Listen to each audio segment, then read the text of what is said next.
நீங்கள் எந்த அளவையால் அளப்பீர்களோ அதே அளவையால் உங்களுக்கும் அளக்கப்படும். லூக்கா நற்செய்தி 6:38. புனித ஜெத்ரூத் அம்மாள் என்ற ஒரு புனிதை வாழ்ந்து வந்தார்கள். அவர் மரண படுக்கையில் இருக்கும் பொழுது அவர் வாழ்நாள் முழுவதும் தன்னுடைய புண்ணியங்களையும் ஜெபத்தையும் தவத்தையும் இறந்த ஆன்மாக்களுக்காக ஒப்பு கொடுப்பாராம். எனவே அவர் இறப்பு வேளையில் இருக்கையில் அழகை வந்து அவரிடம் சொன்னதாம், ஆன்மாக்களுக்காக நீ ஒப்பு கொடுத்த அத்தனை ஜபங்களும் அந்த உத்தரிக்கிற ஸ்தலத்து ஆன்மாக்களுக்கு சென்று விட்டது. நீ கண்டிப்பாக உத்தரிக்கிற ஸ்தலத்தில் சென்று அதிக வேதனைப்படுவாய், நெருப்பில் அகப்பட்டு துன்பப்படுவாய் என்று சொல்லி அவரை வேதனைப்படுத்தியதாம். எனவே ஜெத்ரூத் அம்மாள் மிகவும் வேதனைப்பட்டு ஆண்டவரை நோக்கி அழுது ஜெபித்தார்களாம். அப்பொழுது ஆண்டவர் காட்சியளித்து, ஏன் இவ்வளவு நீ வேதனைப்படுகிறாய் என்று கேட்ட பொழுது, ஆண்டவரே, உமக்கு அறியாதது ஒன்றுமல்ல.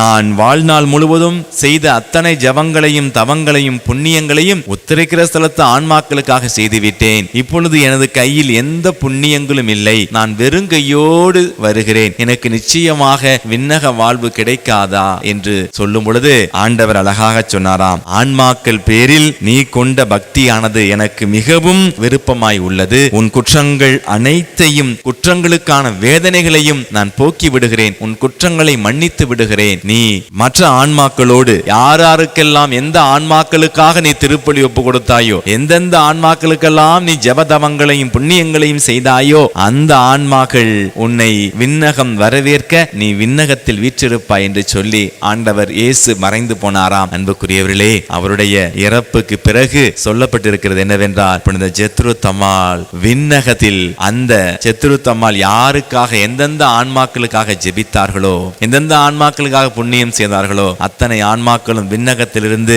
ஜெத்ரூத் அம்மாளை வரவேற்றார்களாம். இயேசு கிறிஸ்துவுக்குள் பிரியமானவர்களே, இறந்த ஆன்மாக்களுக்காக, உத்தரிக்கிற ஸ்தலத்து ஆன்மாக்களுக்காக நீங்கள் ஜெபம் செய்வதனால் நீங்கள் உங்களுடைய வாழ்க்கையில் ஆண்டவருக்கு பிரமாணிக்கமாய் வாழவும், பாவத்தை விலக்கி நல்ல மரணம் அடையவும் ஆண்டவரிடமிருந்து வரத்தை நாங்கள் பெற்றுக் கொடுப்போம் என்று சொல்லி அந்த உத்தரிக்கிற ஸ்தலத்தில் இருந்த ஆன்மா முத்து பேறு பெற்ற பிரான்சிஸ் அம்மாளுக்கு காட்சியளித்து சொன்னதாம், அன்பு நெஞ்சங்களே, எந்த அளவை அளப்போமோ அதே அளவையால் நமக்கு அளக்கப்படும். எந்த அளவுக்கு நாம் இறந்த ஆன்மாக்களுக்காக ஜெபிக்கிறோமோ அந்த அளவுக்கு இறந்த ஆன்மாக்கள் நமக்காக ஜெபித்து நாம் இறந்தவுடனே உத்தரிக்க ஸ்தலம் போகாமல் விண்ணகம் போங்க உதவி செய்வார்கள் என்ற நம்பிக்கையில் தொடர்ந்து இறந்த ஆன்மாக்களுக்காக நாம் ஜெபித்து நமது வாழ்க்கையில் வெற்றியை காண்போம், விண்ணகத்தை அடைவோம். இயேசுவுக்கே புகழ், இயேசுவுக்கே நன்றி. மரியே வாழ்க.